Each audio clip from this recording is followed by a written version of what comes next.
యేసుక్రీస్తు నామములో మీ అందరికీ శుభాలు. దేవుని మహాకృపను బట్టి మరి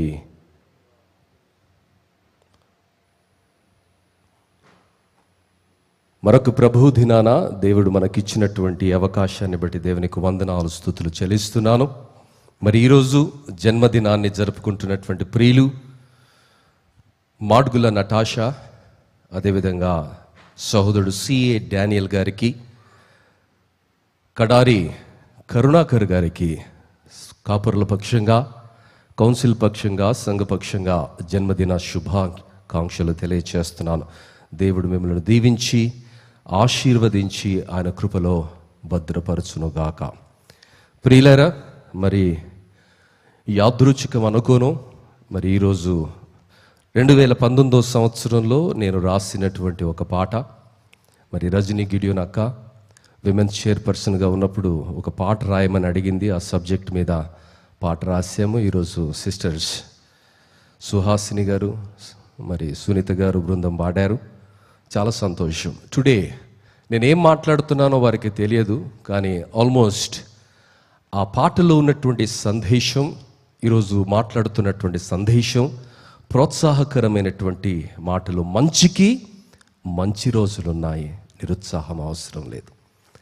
భవిష్యత్తు నీకు కనిపించకపోవచ్చు, కానీ దేవుని మార్గంలో నీవు నడిచినప్పుడు, దేవుని విధానంలో నీవు జీవించినప్పుడు నీ జీవితం చాలా గొప్పగా దేవుడు ఆశీర్వదిస్తాడు. తాత్కాలికంగా అనేకమైనటువంటి ప్రశ్నలు మనల్ని సంధిస్తుంటాయి. తాత్కాలికంగా అనేకమైనటువంటి పరిస్థితుల గుండా మనం వెళుతుంటాం. తాత్కాలికంగా చాలా విషయాలు మనకు అర్థం కాకపోవచ్చు, కానీ దేవుడు మంచికి మంచి రోజులను ఇస్తాడు, న్యాయాన్ని బ్రతికిస్తాడు, అసత్యాన్ని సమాధి చేస్తాడు, మంచివారికి చెయ్యూతనిచ్చి ఇంకా ఘనమైనటువంటి స్థితిలోనికి లేవనెత్తుతాడన్నది ఆ పాటలో ఉన్నటువంటి ఒక సందేశం. మరి అదే సందేశాన్ని మరి ముందుకు తీసుకుని వెళుతూ ఈరోజు నేను కుమ్మరి, అదేవిధంగా జిగటమన్నుకు ఉన్నటువంటి సంబంధాన్ని, ఆ సంబంధంలో ఉన్నటువంటి ఆత్మీయ సత్యాన్ని ఈరోజు మాట్లాడబోతున్నాను. ప్రియులారా, మరి ఒక గుడ్డగా ఉంటే దానికి విలువ లేదు, కానీ నానబెట్టి కత్తిరించి కుట్టి ఇస్త్రీ చేసి ఒక వస్త్రంగా అది మార్చబడిన తర్వాత దాని విలువ గణనీయంగా పెరుగుతుంది కదా.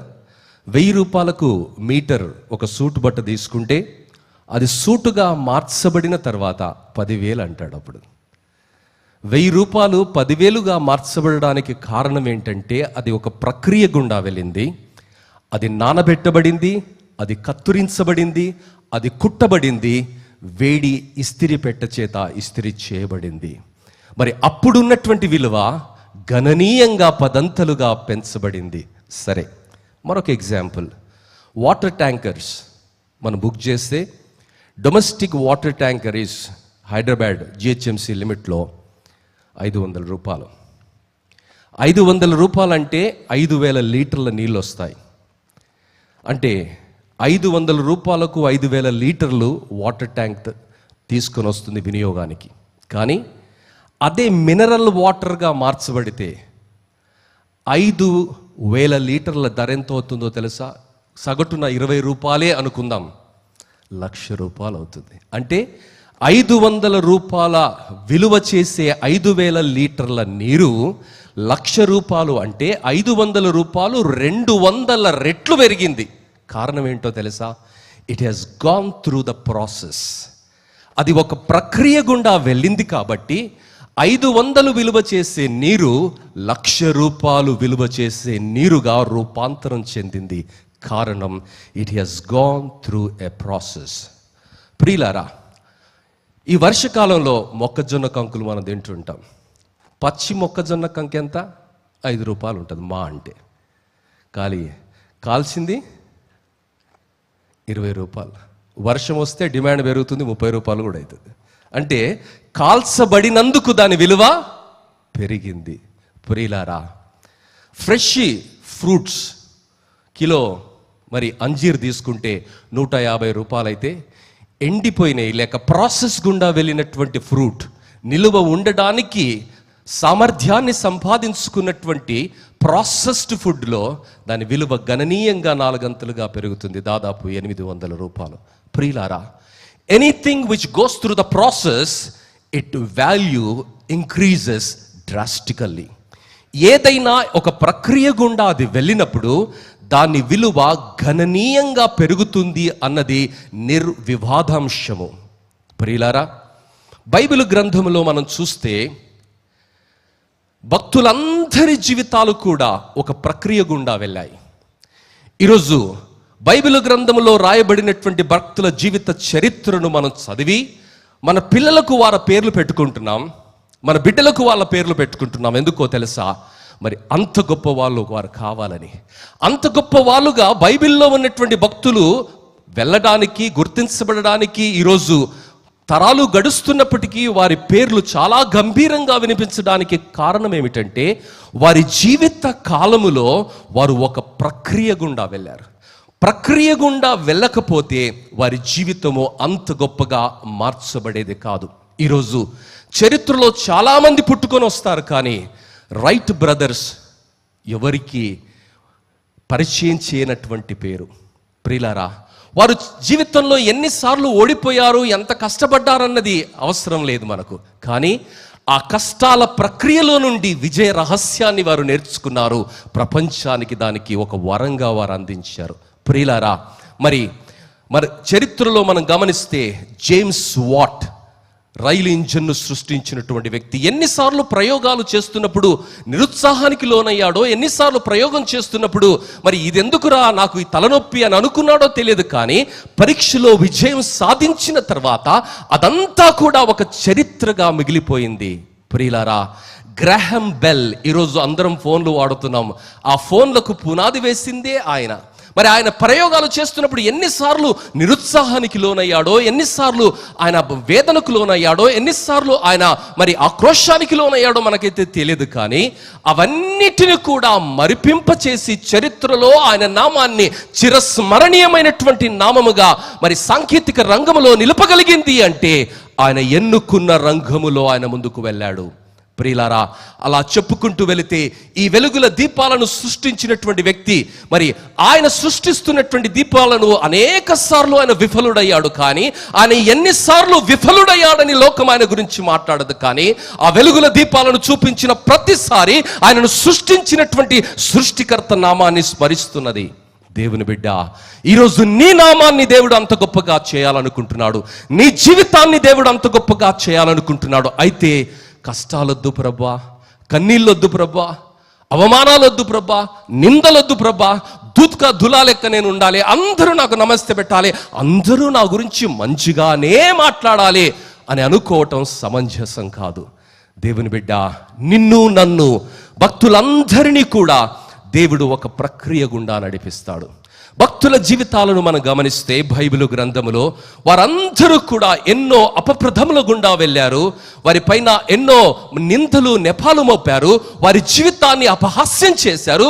ఆ పరిస్థితుల్లో వారు నిట్టూర్పు గుండా వెళ్ళినప్పటికీ వారు నీరసించకుండా, దేవుని మార్గంలో నుండి వైదొలగకుండా దేవుని మార్గములో నిలిచిన కారణాన్ని బట్టి ఈరోజు వారి నామాలు ఉన్నతమైన నామాలుగా కీర్తించబడుతున్నాయి. దేవుని బిడ్డ, ఈరోజు నీ నామాన్ని, నీ కుటుంబాన్ని, నీ సంఘాన్ని దేవుడు ఆశీర్వదించాలి అంటే నిరుత్సాహాలలో నిలబడటం నేర్చుకోవాలి, అనిశ్చయతలో నిలబడటం నేర్చుకోవాలి, ప్రశ్నలు వర్షంలో నిలబడటం నేర్చుకోవాలి, ఒంటరిగా నిలబడటం నేర్చుకోవాలి, న్యాయం కొరకు నిలబడటం నేర్చుకోవాలి, దేవుని పక్షంగా నిలబడటం నేర్చుకోవాలి.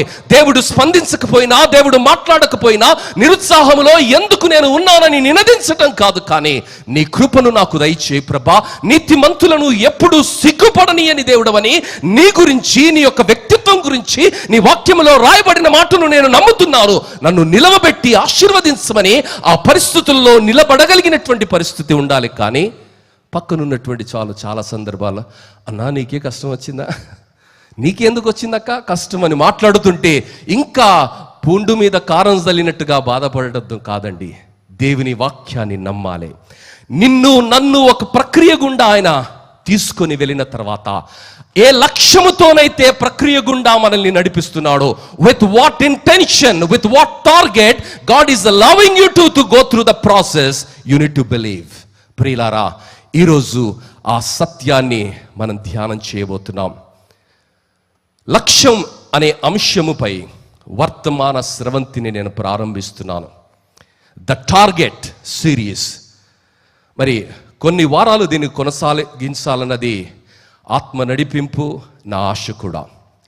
గతించిన ఈ 13 సంవత్సరాల సుదీర్ఘ ప్రయాణములో దేవుడు నమ్మి నాకు ఇచ్చినటువంటి కాపరత్వంలో కొన్ని వందల వర్తమానాలు, అందులో అనేక అంశాలపైన వైవిధ్యభరితంగాను వినూత్నంగాను ఆలోచనలు రేకెత్తించేవి కొన్ని, ఆవేశాలను రగిలించేవి కొన్ని, ప్రోత్సాహాన్ని అందించేవి కొన్ని, పాత నిబంధన నూతన నిబంధన పత్రికలు ప్రకటన అనే అనేక అంశాలపైన ప్రసంగాలను ఇచ్చాను దేవుని మహాకృపను బట్టి. ప్రతి వర్తమానము దేవుని చిత్తానుసారంగా దైవావేశ ప్రేరితంగాను ఒక లక్ష్యముతో ప్రభావమైనటువంటి వర్తమానాలే. ఈ వర్తమానాల అన్నిటి సారం, లక్ష్యం, అంతిమ ధ్యేయం ఒకటే. అదేంటంటే సంఘమైన మీ ఎడల దేవుడు కలిగి ఉన్నటువంటి అక్షయ ప్రణాళికను వివరించటం, సంఘమైన మీ ఎడల దేవుడి చూపే ప్రేమను వివరించటం, సంఘమైన మీ ఎడల దేవుడిచ్చే ప్రోత్సాహం, హెచ్చరిక, పాపఖండన, లక్ష్యం, కర్తవ్య ఉద్బోధన చేయటమే ఈ వర్తమానాల యొక్క సారం. ప్రియులారా, నేడు ద టార్గెట్ అనే వర్తమాన శీర్షికలో వర్తమాన స్రవంతిలోని ప్రధానంగా మాట్లాడుతున్నటువంటి అంశము లేక వర్తమానం ఏమిటి అంటే మంటి నుండి మహిమకు. ప్రియులారా, దేవుని యొక్క గుణలక్షణాలను మనం గమనిస్తే దేవుడు దయగలవాడు, కనికరము గలవాడు, కృపగలిగిన తండ్రి, యథార్థవంతుడు, నీతివంతుడు, ఇలా ఆయనకు ఎన్నో గుణలక్షణాలు ఉన్నాయండి.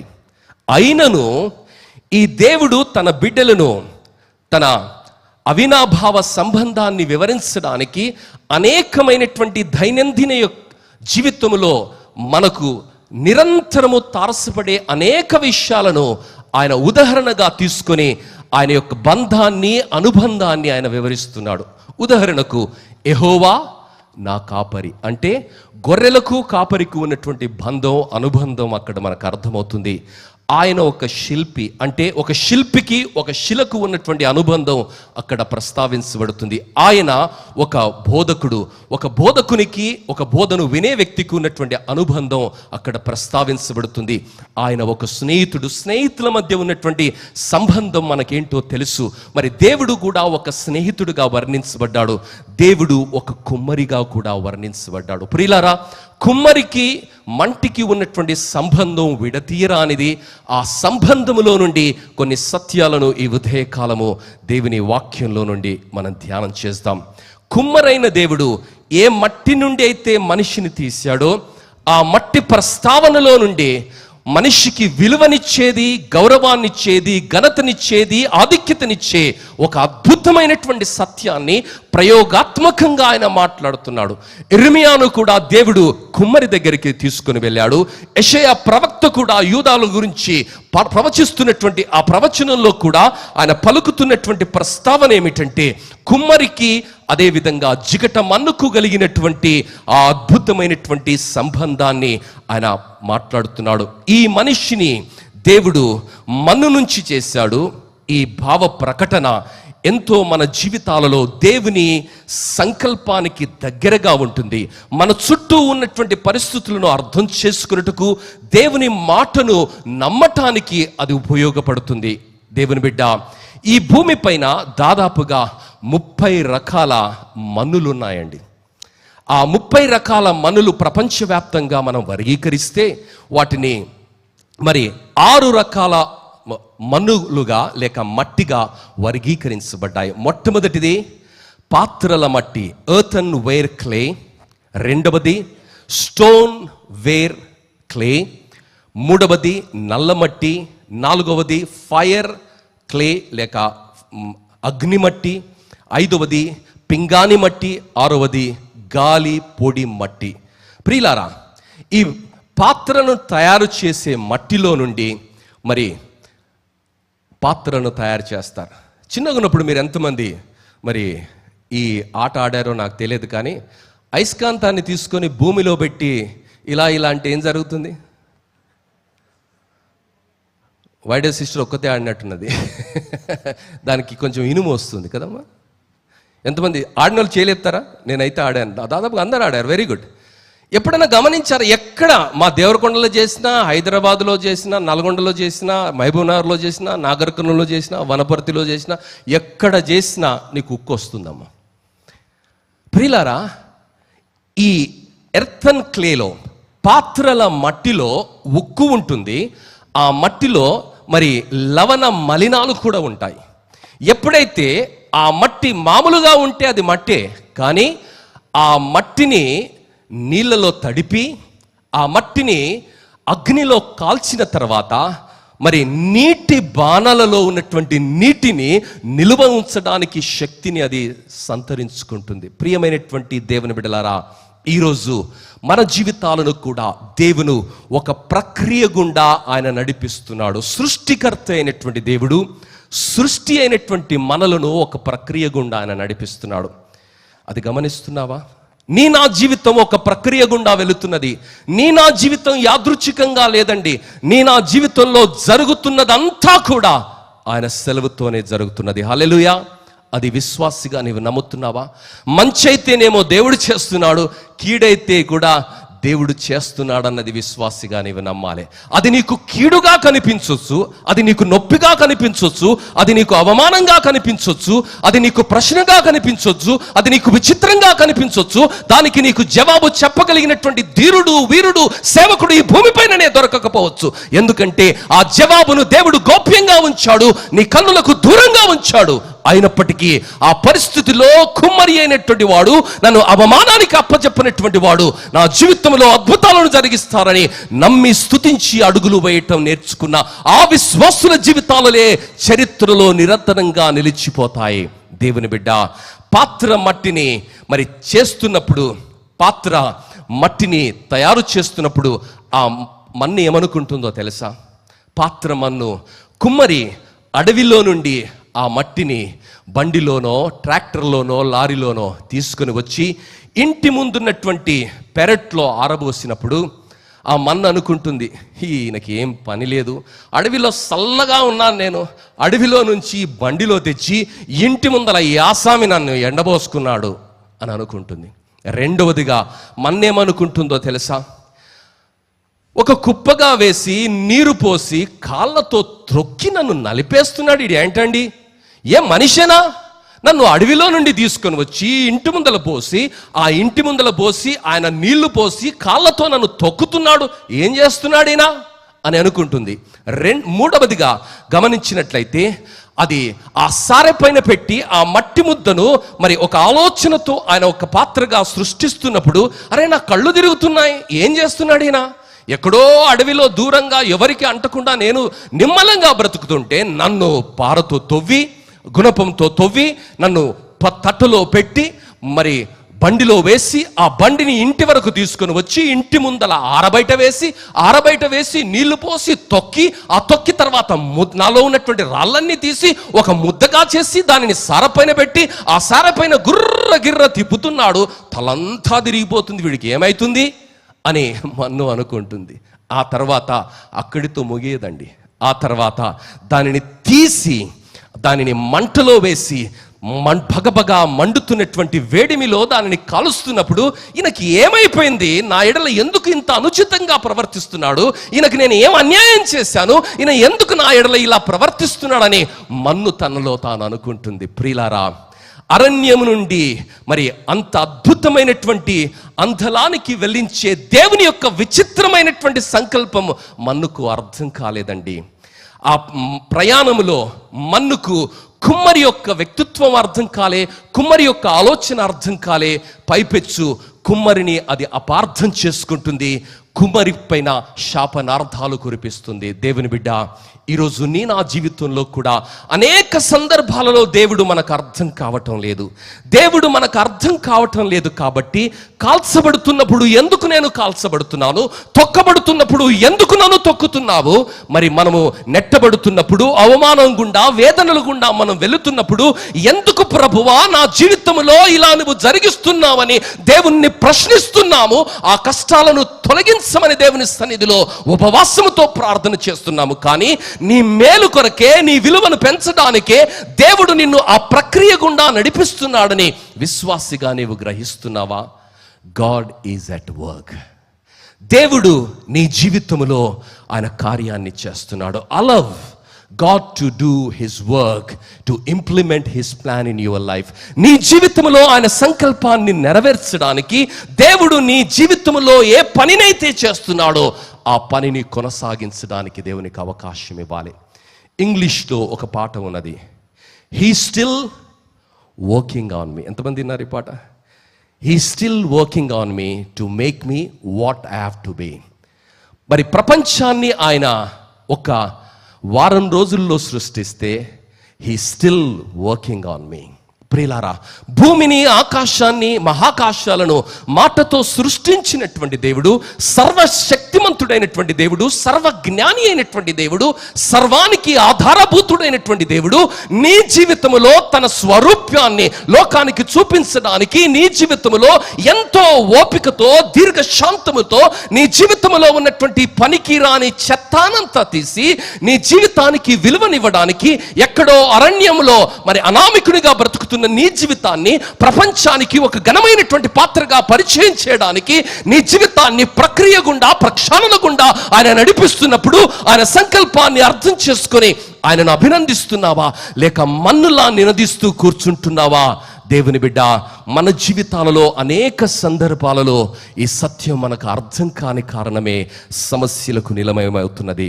కుమ్మరి, ఓ కుమ్మరి, జిగట మన్నైన నా వంక చల్లగా చూడుమయ్య. చల్లగా చూడాలి, మెల్లగా చూడాలి. నేను ముట్టుకోవద్దు. ముట్టుకోకపోతే, తొక్కకపోతే, ముద్దను తీసి నేలకు కొట్టకపోతే, ముద్దను ఆ సారె పైన తిప్పకపోతే రూపం వస్తుందా? ఆ ముద్దకు శక్తి, సామర్థ్యం సంతరించుకోవాలంటే ఆ ముద్ద మరి ఒక పాత్రగా మలచబడి ఒక రాజ్యగృహములో అది వాడబడాలి అంటే, రాజుగారి యొక్క అవసరతలో అది తీర్చాలి అంటే అది తప్పకుండా అగ్నిలో వెళ్ళాలి. అగ్ని పరీక్ష గుండా అది వెళ్ళాలి. అగ్ని పరీక్ష దానిని అవమానపరచడానికి కాదు, కానీ దాని జీవితాన్ని పెంచడానికే, దాని విలువను పెంచడానికే. దేవుని బిడ్డ, ఈరోజు విశ్వాస జీవితంలో ఏ పరీక్షల గుండా నువ్వు వెళుతున్నావో నాకైతే తెలియదు. నీ బిడ్డల విషయంలో, నీ కుటుంబ విషయంలో, నీ ఆర్థిక సమస్యల గుండా నువ్వు ఎలా వెళుతున్నావో తెలియదు, కానీ వాటన్నిటి గుండా నడిపిస్తుంది దేవుడే. హల్లెలూయా. దేవుడే నడిపిస్తున్నాడండి, నువ్వు నడవటం లేదు. దేవుడే ఆ పరిస్థితిలోనికి నిన్ను నడిపించాడు. దేవుడే నీకు తోడుగా ఉన్నాడు. దేవుడు తన స్వరూపంలోనికి నిన్ను మలచడానికి ఆ కొలిమిలో నిన్ను నడిపిస్తుండగా ఆయన చిత్తాన్ని గుర్తించి ఆయనను స్తుతించటం అనేది మనం నేర్చుకోవాలి. మోషే దేవునితో, అయ్యా నన్ను విడిచిపెట్టు, మా అన్నను నువ్వు తీసుకొని వెళ్ళు, ఎందుకంటే నాకు మాట మాంద్యము ఉన్నది, నాకు మాట్లాడడానికి కష్టంగా ఉన్నదని. ఒక్కసారి కాదమ్మా, ఎన్నిసార్లు ఆయన అంటున్నాడు. నిర్గమకాండంలో మనం గమనిస్తే ఆయన దేవునితో 4 పర్యాయాలు ఆయన ఏమని మాట్లాడుతున్నాడంటే, అయ్యా నేను మాట మాంద్యం కలిగినటువంటి వాడిని, మరి నా గురించి నువ్వు ఇంతగా ఆలోచిస్తున్నావు, కానీ నాకంటే యోగ్యుడు మా అన్న అని దేవునికే ఆయన సలహాలు ఇచ్చే పరిస్థితుల్లోనికి వచ్చాడు. 3వ అధ్యాయంలో మనం గమనించినట్లయితే ఆయన మాట్లాడుతున్నటువంటి మాట ఏమిటి అంటే, దేవుడు ఆయనను పిలుస్తున్నాడు. కాగా రమ్ము, నిన్ను ఫరో యొద్దకు పంపెదను, ఇశ్రాయేలీయులైన నా ప్రజలను నీవు ఐగుప్తులో నుండి తోడుకొని పోవలెను. అందుకు మోషే, నేను ఫరో యొద్దకు వెళ్ళుటకును ఇశ్రాయేలీయులు ఐగుప్తులో నుండి తోడుకొని పోవుటకు ఎంతటి వాడను? దేవునితో అనగా ఆయన నిశ్చయముగా నేను నీకు తోడయ్యుందును. ప్రియులారా, దేవుడు ఆయనకు ఒక వాగ్దానం చేస్తున్నాడు. నేను నీకు తోడై ఉంటానయ్యా, నీ జీవితాన్ని నేను అందంగా, ఆశీర్వాదకరంగా మారుస్తానంటే ఆయన జీవితం, ఆయన అనుభవం ఎలా ఉందో తెలుసా?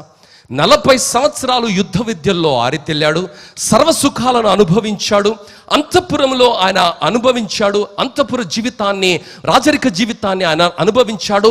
ఆర్భాటం యొక్క హద్దుల్లో ఆయన జీవించాడండి. ఆర్భాటం యొక్క హద్దుల్లో రాజరికం యొక్క భోగాలను అనుభవించినటువంటి ఆయన ఏం చేశాడంటే ఒక పొరపాటు చేశాడు, ఒక నరహత్య చేశాడు. నరహత్య చేసి పిరికివాడుగా మరి ఆయన అడవిలోనికి వెళ్ళటం జరిగింది. అంతఃపురంలో నుండి అడవిలోనికి ఆయన తరమబడ్డాడు.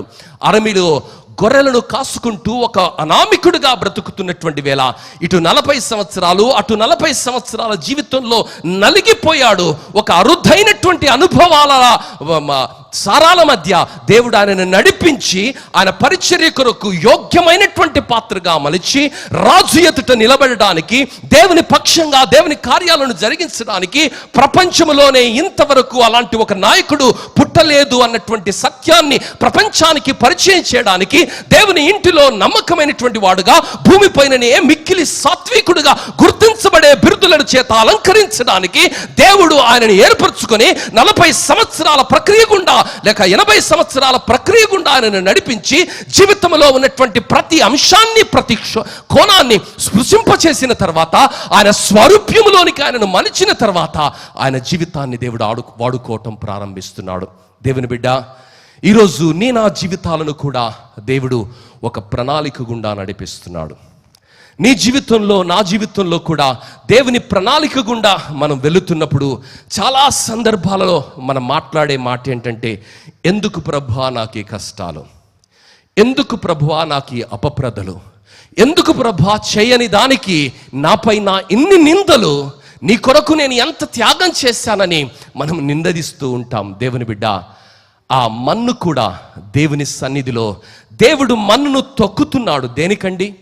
ఆ మన్నును తీసుకొని వచ్చి కుమ్మరి తన ఆరుబయట ఆరబెట్టి నీరు పోసి మలినాలన్నీ తొలగించి ఆ మన్నును దృఢత్వ దిశగా నడిపిస్తూ ఆయన కాళ్ళతో తొక్కుతున్నప్పుడు ఆ కుమ్మరితో ఆ మన్ను మాట్లాడినట్లుగా మనం కూడా మాట్లాడుతుంటాం చాలా సందర్భాల్లో. దేవా, ఎందుకు నాయన నా జీవితంలో ఇలాంటి పరిస్థితి, మరి నా జీవితంలో ఈ పరిస్థితి గుండా నీవు నన్ను ఎందుకు నడిపిస్తున్నావు? God is working on you, don't lose heart. దేవుడు నీ జీవితంలో కార్యం చేస్తున్నాడు అమ్మా. దేవుడు నీ కుటుంబంలో కార్యం చేస్తున్నాడు, నీ బ్రతుకులో కార్యం చేస్తున్నాడు, నీ బిడ్డల జీవితంలో కార్యం చేస్తున్నాడు. Don't lose your heart, don't lose your heart, don't be worried and don't be anxious about what others are speaking. నింపాదిగా ఉండటం నేర్చుకోవాలి. దేవుడు శ్రమల కొలిమి గుండా మనల్ని నడిపిస్తున్నప్పుడు, పరిస్థితుల గుండా మనల్ని నడిపిస్తున్నప్పుడు దేవుడు మన జీవితాలలో ఒక గొప్ప నాయకుణ్ణి, మన జీవితాలలో ఒక గొప్ప భవిష్యత్తును ఆయన ఆకాంక్షిస్తున్నాడు. మోషేను దేవుడు అంత గొప్ప నాయకునిగా అభిషేకించడానికి, ఆ కాలంలో ఉన్నటువంటి శక్తివంతమైనటువంటి రాజుకు ఎదుట నిలవబెట్టడానికి, దేవుని పక్షంగా 10 అద్భుతాలను జరిగించడానికి దేవుడు ఆయనను వాడుకోకముందు ఆయన జీవితంలో 80 సంవత్సరాల ప్రక్రియ గుండా ఆయన నడిపించాడు. ఈరోజు నీ జీవితంలో, నీ కుటుంబంలో, నీ బిడ్డల జీవితంలో ఏ సంకల్పాన్ని అయితే దేవుడు నెరవేర్చాలనుకుంటున్నాడో ఆ సంకల్పాన్ని నెరవేర్చక ముందు నీ జీవితాన్ని రకరకాల అనుభవాల గుండా దేవుడు నడిపిస్తాడు. ఆ అనుభవాల గుండా వెళుతున్నప్పుడు చాలా మంది మనుషులు నిన్ను అపార్థం చేసుకుంటారు, నీ స్నేహితులు అపార్థం చేసుకుంటారు, నీ బంధువులు అపార్థం చేసుకుంటారు. ఆ సందర్భంలో నీ శత్రువైనటువంటి సాతానుడు నిత్యము దేవుని సంకల్పాన్ని అబద్ధంగా నీకు అభివర్ణించడానికి, దేవుని సంకల్పానికి వ్యతిరేకమైనటువంటి మాటలను ఉద్బోధించడానికి వాడు స్నేహితులనో లేక బంధువులనో మరి ఇంక ఇతరులనో వాడుకునే ప్రయత్నం చేస్తాడు. కానీ ఆ పరిస్థితులన్నిటిలో కూడా దేవుని మాట వినటం మనం నేర్చుకోవాలి. ఆదాముకు ఎడల దేవుడు ఒక ప్రణాళికను కలిగి ఉన్నాడు. ఆదాము జీవితంలో దేవుని ప్రణాళికను నమ్మకుండా సాతానుడు మరి ప్రబోధించినటువంటి మాటలను నమ్మడానికి కారణం ఏమిటంటే, వాడు ఇది నిజమా, ఇది దేవుని మాటనా అని ఉద్బోధించాడు. ప్రియులారా, యోబు జీవితాన్ని మనం గమనిస్తే, యోబు జీవితంలో దేవుని వాక్యంలో చూస్తే యోబు జీవితం 42వ అధ్యాయం 8వ వచనంలో దేవుడు ఒక మాట అంటున్నాడు. ఏమంటున్నాడు? ఈరోజు జేకబ్ రాలేదా? సరే, 42వ అధ్యాయం 8వ వచనం. కాబట్టి 7 ఎడ్లను 7 పొట్లెళ్లను మీరు తీసుకుని నా సేవకుడైన యోబు నొద్దకు పోయి మీ నిమిత్తము దహన బలి అర్పింపవలెను. అప్పుడు నా సేవకుడైన యోబు మీ నిమిత్తము ప్రార్థన చేయను. మీ అవివేకమును బట్టి మిమ్మును శిక్షింపక యుండునట్లు నేను అతనిని మాత్రమే అంగీకరించెదను. ఎలయనగా నా సేవకుడైన యోబు పలికినట్లు మీరు నన్ను గూర్చి యుక్తమైనది పలకలేదు. దేవుడు యోబును శ్రమల కొలిమి గుండా నడిపిస్తున్నప్పుడు, కష్టాల గుండా నడిపిస్తున్నప్పుడు ఆయన స్నేహితులు ఆయనను ఆదరించడానికి వచ్చారమ్మా, ఆయనను ఓదార్చడానికి వచ్చారు. కానీ ఆయన ఉన్నటువంటి పరిస్థితి స్నేహితులకు అర్థం కాలే. స్నేహితులు ఒక నిర్ధారణకు వచ్చారు, స్నేహితులు ఒక భ్రమలో ఉంటున్నారు, స్నేహితులు ఒక తప్పుడు అవగాహనలో ఉన్నారు. వారి అనుభవాన్ని బయటికి తీసుకుని వచ్చి యోబు గురించి అనరాని మాటలు మాట్లాడుతున్నారు. ఎంత నీచమైనటువంటి మాటలు మాట్లాడారు, ఎంత వికృతమైనటువంటి కార్యాలు చేశారు, గాయపడిన అతని హృదయాన్ని ఎంతగా నలిపివేస్తారో తెలుసు. దేవుని బిడ్డ, నీవు శ్రమల కొలిమి గుండా వెళుతున్నప్పుడు, కష్టాల గుండా వెళుతున్నప్పుడు నీ గురించి అనేకులు అనుచితంగా మాట్లాడవచ్చు. కానీ దేవుడు ఆ కష్టాల కొలిమిలో నుండి నిన్ను బయటికి తెచ్చి రెండంతలుగా ఆశీర్వదించిన తర్వాత వారందరికీ నిన్నే బాసటగా నిలబెడతాడు. వారందరి పక్షంగా నిన్ను దేవుడు ఆశీర్వదిస్తాడు. వారందరి పక్షంగా, వారందరి కన్నుల ఎదుటనే దేవుడు నిన్ను ఆశీర్వదిస్తాడు. వారు వచ్చి దైవబోధ చేస్తున్నారు. ఎవరికండి? ఎవరికి దైవబోధ చేస్తున్నారో తెలుసా? దేవుని చేత ఒక సాక్ష్యాన్ని యోబు పొందుకున్నాడమ్మా. యోబు గ్రంథము 1వ అధ్యాయము 8వ వచనంలో యోబు ఒక సాక్ష్యాన్ని పొందుకున్నాడు. ఎవరి దగ్గర నుంచి పొందుకున్నాడు? స్నేహితుల దగ్గర నుంచి కాదు, భార్య దగ్గర నుంచి కాదు, బంధువుల దగ్గర నుంచి కాదు, బలగం దగ్గర నుంచి కాదు. ఎవరి దగ్గర నుంచి? 8వ వచనం చదవండి అమ్మా. అందుకు యెహోవా, దేవుడు మాట్లాడుతున్నాడు. ఎవరితో? దయ్యానికి చెప్తున్నాడు. రే దయ్యం, ఎవరి సంగతి చెప్తున్నాడు? యోబు సంగతి చెప్తున్నాడండి. నా సేవకుడైన యోబు సంగతి ఆలోచించావా? నువ్వు ఆలోచించవు, అంత పనికి మళ్ళీ చెత్తను చూస్తున్నావు. కానీ నా సేవకుడైన యోబు లాంటి యోధుడు, యోగ్యుడు, పరిశుద్ధుడు, నీతిమంతుడు, యథార్థవంతుడు భూమిపైననే లేడయ్యా. అలాంటి ఒక ఖచ్చితమైన బంగారం లాంటి వ్యక్తి, అలాంటి వ్యక్తి గురించి దేవుడు మాట్లాడుతూ, దేవుడు ఆయనను ప్రక్రియ గుండా నడిపిస్తున్నాడు. దేవుడు ఆయనను రెండంతలుగా సాతానును ప్రేరేపించిన కారణాన్ని బట్టి రెండంతలుగా నీతిమంతుని ఆశీర్వదించడానికి, ఆయనను తల ఎత్తడానికి, ఆయన గౌరవాన్ని ఇంకా ఇంకా గణపరచడానికి దేవుడు ఆలోచిస్తూ యోబును ఒక ప్రక్రియ గుండా నడిపిస్తుంటే, ఆయనను ఆదరించడానికి వచ్చి ఆయన స్థితిని చూసి అల్లంత దూరాన నిలబడినటువంటి ఈ ముగ్గురు స్నేహితులు యోబు గురించి ఎంత అనరాని మాటలు మాట్లాడారంటే అంత భయంకరమైనటువంటి మాటలు మాట్లాడారు. ప్రియులారా, దేవుని వాక్యంలో మనం గమనిస్తే దేవుని వాక్యం ఏమని సెలవిస్తుందంటే, సామెతలు కీర్తన 61వ అధ్యాయంలో మొదటి 2 వచనాలు, 36వ కీర్తన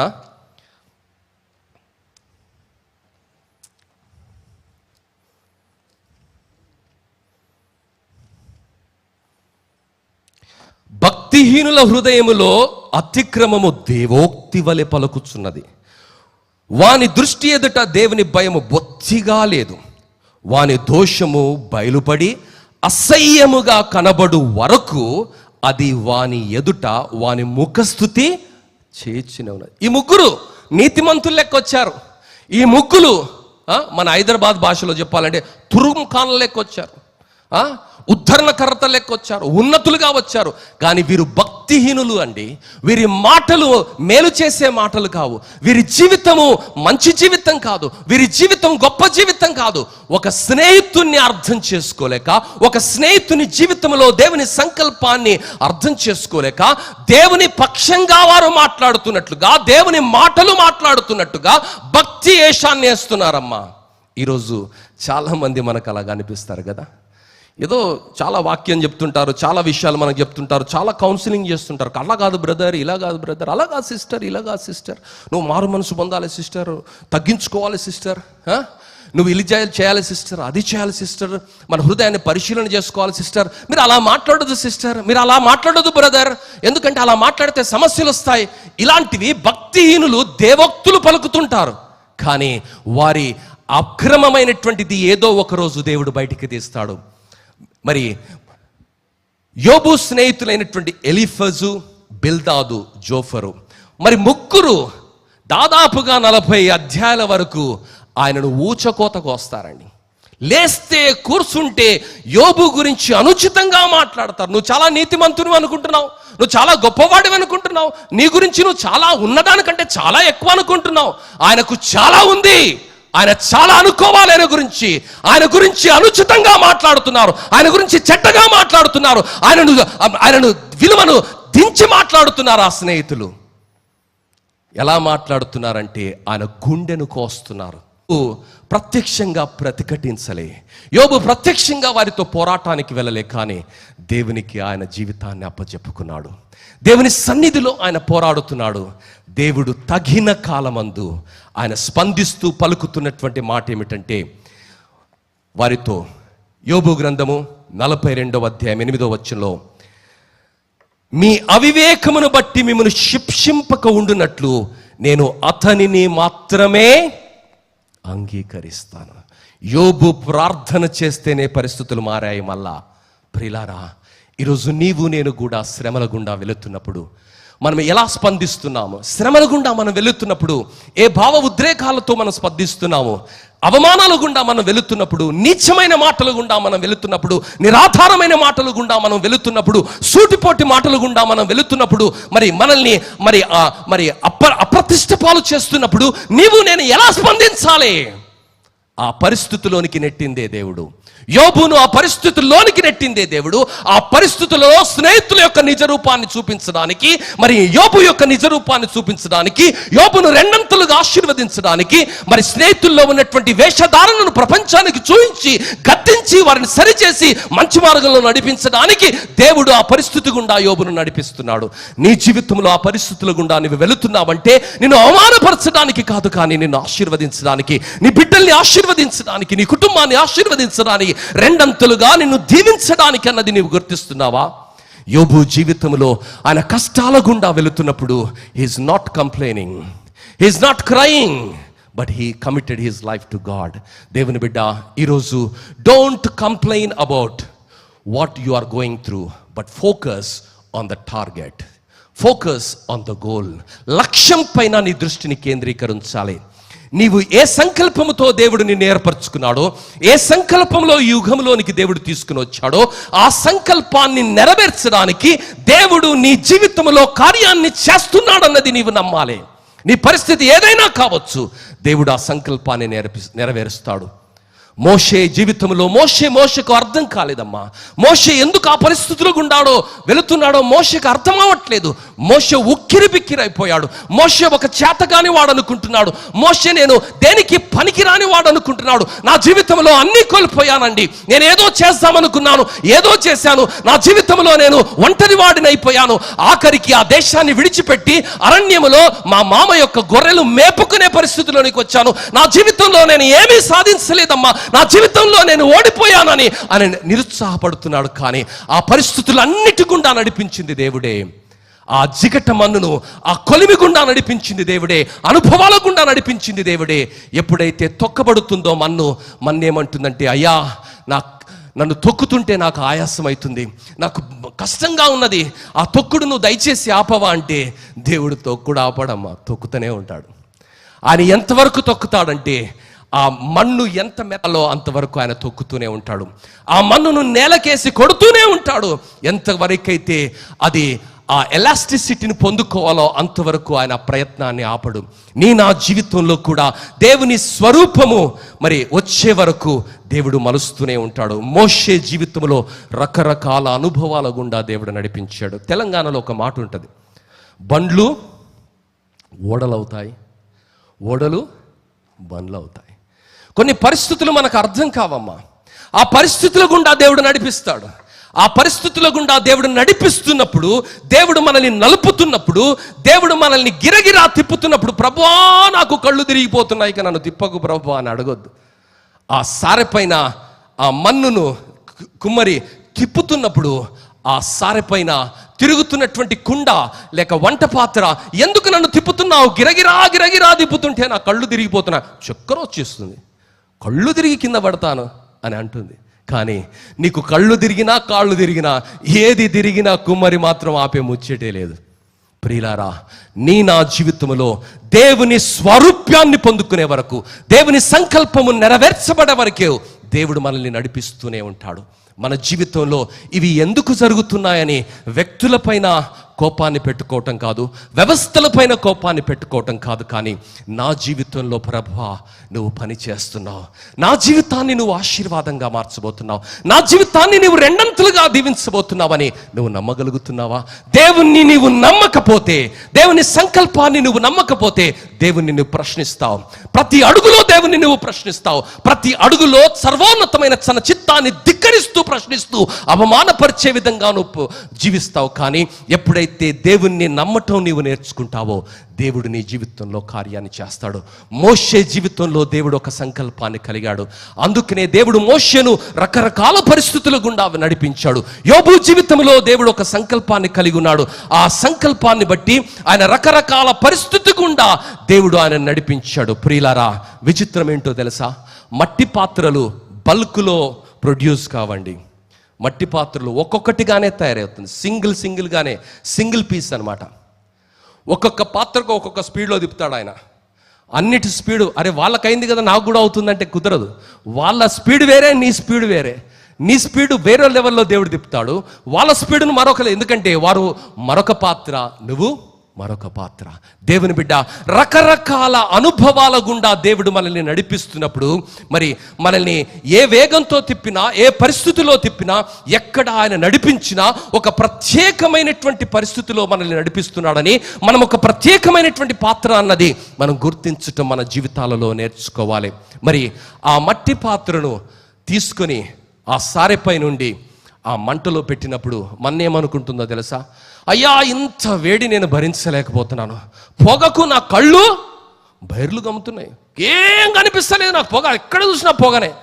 మనం కూడా అలానే అంటాం కదా, ప్రభా ఏంది ప్రభా ఇన్ని కష్టాలు, ఎక్కడ చూసినా కష్టాలే, ఎక్కడ చూసినా నాకు ప్రోత్సాహం లేదు, ఎక్కడ చూసినా నాకు అవమానమే, ఎవరు చూసినా నా గురించి తక్కువనే మాట్లాడుతున్నా, ఎవరి గురించి నా గురించి నాకు వ్యతిరేకంగానే చేస్తున్నా, ఎందుకు ప్రభా నన్ను ఈ పరిస్థితిలో పెట్టావని మనం అడుగుతాం. దేవుని బిడ్డ, నిన్న ఆ పరిస్థితిలో దేవుడు పెట్టింది ఎందుకో తెలుసా? నిన్ను ఆశీర్వదించడానికి. హల్లెలూయా. నీ జీవితాన్ని దేవుడు దీవించడానికి, నీ జీవితానికి దేవుడు విలువనివ్వడానికి దేవుడు ఆశపడుతున్నాడు. చాలా సందర్భాల్లో మనం ఏమంటామంటే, ప్రభా నన్ను ఈ కష్టాల్లో ఎందుకు పెట్టావు, ఈ పరిస్థితిలో నన్ను ఎందుకు పెట్టావు ప్రభా, అందరూ నన్ను ప్రేమించాలి, అందరూ నాతో మంచిగా మాట్లాడాలి, అందరూ నాతో ఇది చేయాలి అది చేయాలని మనం అనుకుంటాం. అమ్మా, అందరూ నీతో మంచిగా మాట్లాడరు, అందరూ నిన్ను ప్రేమించరమ్మా. యేసయ్యను కూడా ప్రేమించలే అందరూ. ఇప్పటికి కూడా యేసయ్యను అందరూ ప్రేమించటం లేదు, అది తెలుసా నీకు? యేసయ్యనే లోకంలో ప్రేమించటం లేదు, నిన్నేలా ప్రేమిస్తారు? Don't expect 100% people to love you, don't. ఎందుకంటే లోకం సత్యాన్ని వ్యతిరేకిస్తుంది, లోకం ఎప్పుడు కూడా సత్యాన్ని వ్యతిరేకిస్తుంది. Why people hate Bible? ఈరోజు ఇంగ్లీష్ సర్వీస్లో చార్ల్స్ స్పర్జన్ సేయింగ్ నేను ఒకటి చదివాను. The Bible contains what men hate. What does it mean? Bible contains what men hate. What Bible contains? Bible contains the truth and people hate that.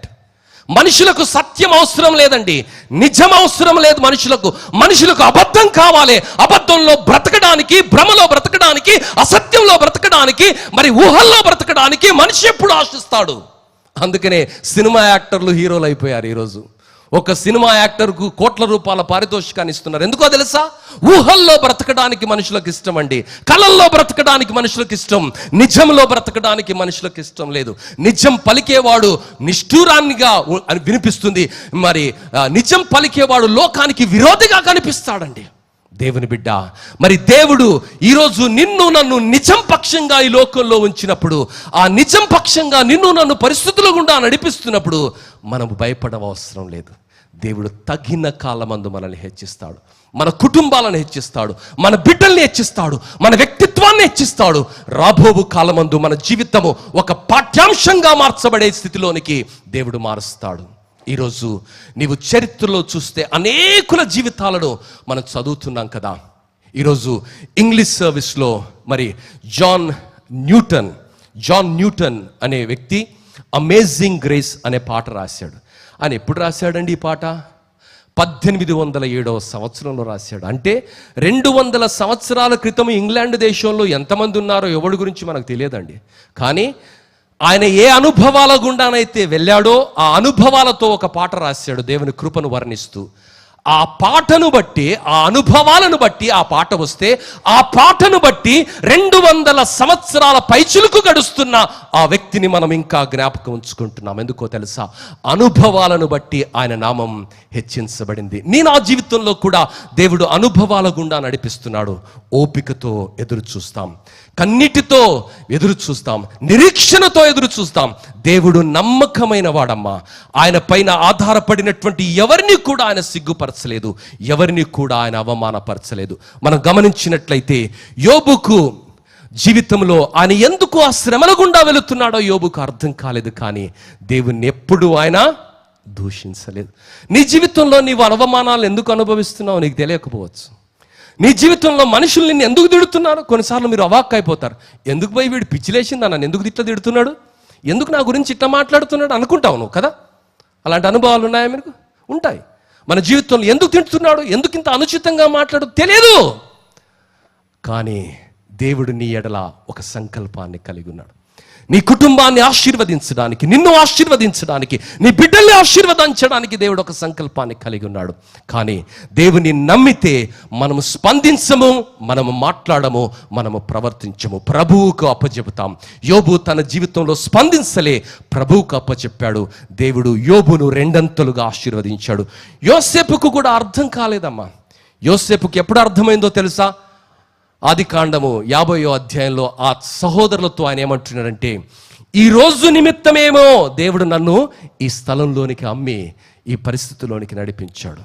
ప్రియులారా, యోసేపుకు అమ్మబడుతున్నప్పుడు, గోతిలో వేయబడుతున్నప్పుడు, చెరసాలలో వేయబడుతున్నప్పుడు, పరిస్థితుల గుండా వెళుతున్నప్పుడు, ఆ భయంకరమైనటువంటి 13 సంవత్సరాల వనవాస జీవితంలో ఎంతగా ఆయన నలపవేయబడ్డాడో మనకు తెలియదమ్మా. ఎంతగా నిరుత్సాహం గుండా వెళ్ళాడో మనకు తెలియదు, ఎంతగా అవమానం గుండా వెళ్ళాడో తెలియదు, ఎంతగా ఆయన జీవితంలో ఆయన నిట్టూర్పు గుండా వెళ్ళాడో మనకు తెలియదు. బైబిల్లో రాయబడలేదు. కానీ ఎక్కడా కూడా ఆయన దేవుణ్ణి దూషించలేదు, దేవుని నిందించలేదు. దేవుని బిడ్డ, ఈరోజు నమ్ముదాం, మన జీవితంలో ఏ పరిస్థితుల గుండా మనం వెళ్ళినా మన జీవితాన్ని దేవుడు ఆశీర్వదించడానికి ఆ పరిస్థితుల గుండా నడిపిస్తున్నాడు. కానీ మరొకటి లేదన్నది మనం నమ్ముదాం. రూతు జీవితంలో ఆమెకు అర్థం కాలేదు, ఎస్తేరు జీవితంలో ఆమెకు అర్థం కాలేదు. కానీ ఆ పరిస్థితులన్నిటి గుండా దేవుడు నడిపించాడు. ఎందుకంటే వారిని ఆశీర్వదించడానికి, వారి నామాన్ని గొప్ప నామంగా మార్చడానికి. ఈరోజు నీ కుటుంబం, నీవు తెలియని పరిస్థితి గుండా వెళుతున్నావా? అవమానం గుండా వెళుతున్నావా? నిన్ను ఒంటరిని చేస్తున్నారా?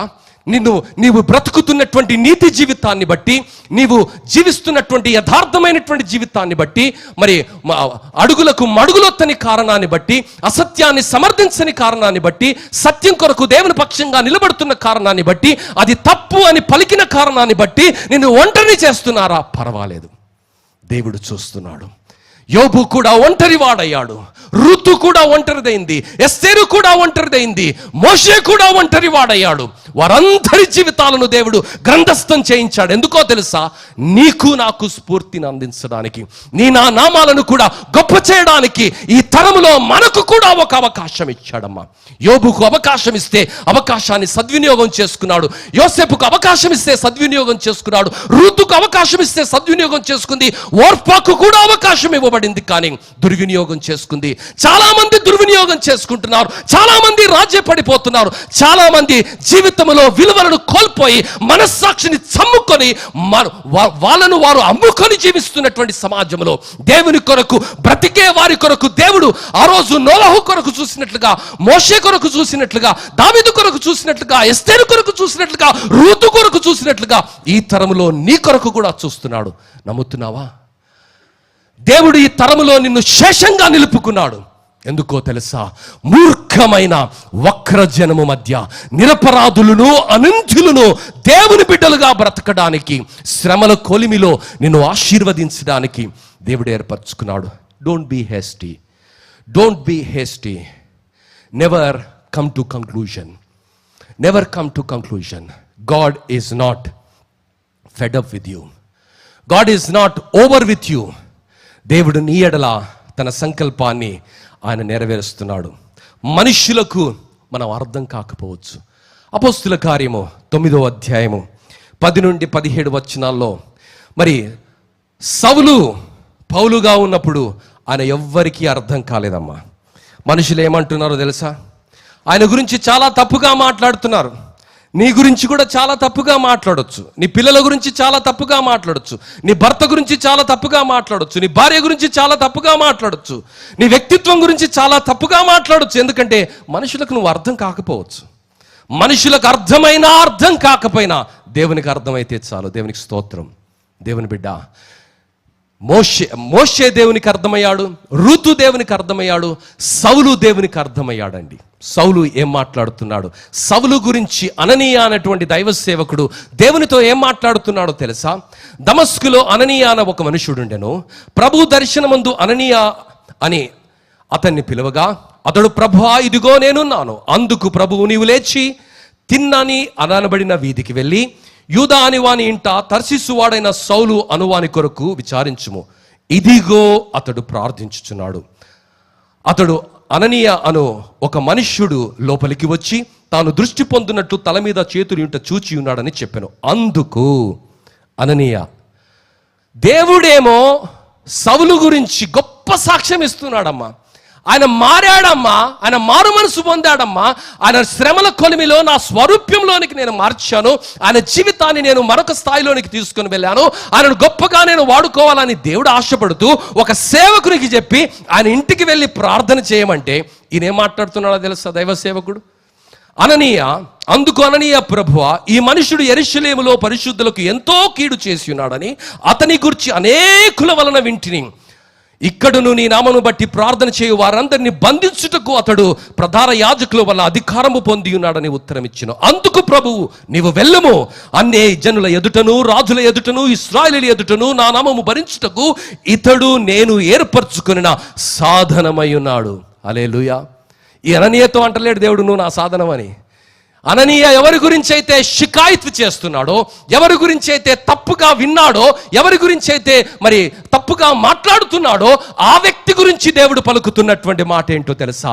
ఈయన నేను ఏర్పరచుకున్న సాధనం, నేను ఏర్పరచుకున్న సాధనం. నా కొరకు అనేకుల ఎదుట ఈయన సాక్షిగా నిలబడబోతున్నాడు. నా కొరకు, నా పక్షంగా అన్ని జనుల ఎదుటను రాజుల ఎదుటను ఇశ్రాయేలీయుల ఎదుటను నా నామము భరించుటకు ఇతడు నేను ఏర్పరచుకున్న సాధనమై ఉన్నాడు. ఇతడు నా నామము కొరకు ఎన్ని శ్రమలను అనుభవించవలనో నేను అతనికి చూపించుదునని అతనితో చెప్పాను. దేవుడు ఏర్పరచుకున్నాడండి. ఎందుకంటే because of his quality, because of his integrity, because of his passion, not for any other thing. నా కొరకు ఇశ్రాయేలీయుల ఎదుట, రాజుల ఎదుట, అన్యజనుల ఎదుట ఎన్ని శ్రమలనైనా అనుభవిస్తాడు ఈయన, ఎంత అవమానాన్నైనా అనుభవిస్తాడు, ఎన్ని కొరడా దెబ్బలనైనా అనుభవిస్తాడు, వస్త్రహీనతైనా అనుభవిస్తాడు, పేదరికాన్నైనా అనుభవిస్తాడు, వెలివేతనైనా అనుభవిస్తాడు. ఎంతగా నలిపినా ఆయన నా కొరకు బ్రతుకుతాడు. నేను ఏర్పరచుకున్న సాధనమై ఉన్నాడు. అమ్మా, నిన్ను సాతానుడు నలపటం లేదు, సాతానుడు నిన్ను ద్వేషించటం లేదు, సాతానుడు నీ జీవితం పైన అజమాయిషిని చేయటం లేదు. కానీ దేవుడే నిన్ను ఆ పరిస్థితుల గుండా నడిపిస్తున్నాడు. హల్లెలూయా. దేవుడే నీ జీవితానికి అధిపతి, దేవుడే నిన్ను ఆ కష్టాల కొలిమి గుండా నడిపిస్తున్నాడు. ఎందుకంటే నువ్వు భరిస్తావని తెలుసు, నువ్వు నిలుస్తావని తెలుసు. నీ జీవితాన్ని తరతరాలకు ఆశీర్వాదకరంగా మార్చడానికి ఆ అనుభవాల కొలిమి గుండా దేవుడు నిన్ను నడిపిస్తున్నాడు. నిలబడతావని నమ్ముతున్నావా? ఆ రోజు దేవుడు నిలబడతావని సౌలును నడిపించాడు, పౌలుగా మార్చాడు. సింహభాగాన్ని నూతన నిబంధనలో ఆయన రాశాడు. ఆయన రాసినటువంటి అనేకమైనటువంటి మాటలు దేవుని మాటలుగా దేవుని గ్రంథంలో లిఖించబడ్డాయి. దేవుని బిడ్డ, నీ మాటలను, నీ జీవితాన్ని కూడా అంత ఆశీర్వాదకరంగా దేవుడు మార్చబోతున్నాడు. పరిస్థితుల వైపు చూడకు, అవమానాల వైపు చూడకు, నిందల వైపు చూడకు, కష్టాల వైపు చూడకు. ఆ కొలిమిలో ఉన్నటువంటి మట్టి ముద్దను దేవుడు మహిమకు నిలబెడతాడు. మరి రాజుల గృహంలో నిలబడడానికి, అనేకమైనటువంటి ఘనతను సంతరించుకోవడానికి ఆ పాత్ర ఎడల, ఆ మట్టి ఎడల దేవుడు ఒక సంకల్పాన్ని కలిగి ఉన్నాడు. ఆ మట్టి ఆ రాజ గృహంలో, అంతఃపురములో అది కూర్చున్నప్పుడు అది ఏమనుకుంటుందో తెలుసా? అయ్యో, ఎందుకు అట్లా పిచ్చిగా మాట్లాడాను నేను, ఎందుకు ఆ కుమ్మరి గురించి అంత అనుచితంగా మాట్లాడాను, కుమ్మరి గురించి అనరాని మాటలు మాట్లాడాను, కుమ్మరి గురించి అలాంటి ఆ రాజగృహంలో, అంతఃపురంలో అది కూర్చున్నప్పుడు అది ఏమనుకుంటుందో తెలుసా? అయ్యో, ఎందుకు అట్లా పిచ్చిగా మాట్లాడాను నేను, ఎందుకు ఆ కుమ్మరి గురించి అంత అనుచితంగా మాట్లాడాను, కుమ్మరి గురించి అనరాని మాటలు మాట్లాడాను, కుమ్మరి గురించి అపార్థాటలు మాట్లాడాను, కుమ్మరి గురించి అపార్థం చేసుకున్నాను, కుమ్మరి గురించి అసహ్యమైనటువంటి మాటలు మాట్లాడాను. అయ్యో, నేను పొరపాటు చేశాను. ఎందుకంటే నా ఎడల కుమ్మరి ఇంత గొప్ప ఆలోచన కలిగి ఉన్నాడన్నది ఆ రోజు నాకు అర్థం కాలేదని ఆ రోజు అది కుమిలిపోతుంది. దేవుని బిడ్డ, ఈరోజు నీవు నేను కూడా అలాంటి పొరపాటు చేసే ప్రమాదం ఉన్నది. కాబట్టి ప్రతిరోజు దేవుని నమ్మి మన జీవితంలో ముందుకు వెళ్ళాలి. దావీదును దేవుడు ఎందుకు అంతగా ఆశీర్వదించాడంటే, దావీదు ఆయన గొర్రెల కాపరిగా ఉన్నప్పుడు కూడా దేవుని నమ్మాడు, రాజుగా ఉన్నప్పుడు కూడా ఆయన దేవుని నమ్మాడు, శ్రమలలో ఉన్నప్పుడు ఆయన దేవుని నమ్మాడు, శత్రువుల మధ్య ఉన్నప్పుడు ఆయన దేవుని నమ్మాడు, హింసల్లో కష్టాలలో ఆయన కాలిపోతున్నప్పుడు కూడా ఆయన దేవుని నమ్మాడు. ఎప్పుడు కూడా దేవుణ్ణి ఆయన ప్రశ్నించలేదు. ఈరోజు కీర్తనలు మీరు చదవండి, దాదాపుగా సింహభాగం ఆయన్నే రాశాడండి. 75 కీర్తనలు. ఏ కీర్తన చదివినా ఆయన దేవుని స్తుతిస్తుంటాడు. ఆయన అనుభవాలన్నీ కీర్తనలుగా రాయబడ్డాయి. దేవుని బిడ్డ, ఆయన ఒక మాట 8వ కీర్తన 3-4 వచనాల్లో చూస్తే, దావీదు మహారాజు రాసినటువంటి ఒక కీర్తనలో దేవుణ్ణి ఆయన ఎంత గొప్పగా అభివర్ణిస్తున్నాడు చూడండి. కీర్తన 8వ అధ్యాయము 3-4 వచనాలు. నీ చేతి పని అయినా నీ ఆకాశములను నీవు కలగజేసిన చంద్ర నక్షత్రములు నేను చూడగా, నీవు మనుష్యుని జ్ఞాపకము చేసుకున్నటకు వాడు ఏ పాటివాడు, నీవు నరపుత్రుని దర్శించుటకు వాడు ఏ పాటివాడు. ప్రియులారా, అసలు ఏ పాటివారం అండి మనం? దేవుడు చేసిన ఆకాశాన్ని, దేవుడు చేసినటువంటి విశ్వాన్ని మనం చూస్తే మనం ఎంతటి వాళ్ళమమ్మా? మన గురించి దేవుడు ఆలోచన చేసి మన జీవితాన్ని తన ఆలోచన ప్రకారం నడిపిస్తుంటే ఆ దేవుణ్ణి నమ్మడానికి బదులు దేవుణ్ణి ప్రశ్నిస్తున్నావా? దావీదుకు తెలుసు, గొర్రెల దొడ్డిలో ఉన్నటువంటి తనను దేవుడు ఆ స్థాయిలోనికి ఎత్తాడు. నిష్కారణంగా సౌలు ఆయనను చంపడానికి నిత్యము ప్రయత్నిస్తున్నా దేవుడు ఆయనని ఎలా కాపాడాడో దేవునికి తెలుసు. ఆయన నీతిని, ఆయన యథార్థతను ఏ విధంగా దేవుడు హెచ్చించాడో ఆయనకు తెలుసు. ఆయన జీవితంలో ఎప్పుడూ పొరపాటు నిర్ణయాలు తీసుకోలే, జీవితంలో తొందరపాటుతో ఆయన ఎప్పుడూ కూడా మాట్లాడలేదు. అందుకనే ఆయన దేవుని సన్నిధిలో ఆయన చేస్తున్నటువంటి ప్రార్థన ఏమిటి అంటే 61వ కీర్తనలో అంటాడు, దేవా నా మొర్ర ఆలకింపుము, నా ప్రార్థనకు చెవియొగ్గుము, నా ప్రాణము తల్లడిల్లగా బూది గంతముల నుండి నేను నీకు మొర్రపెట్టుచున్నాను. నేను ఎక్కలేనంత ఎత్తైన కొండపైకి నన్ను ఎక్కించుము.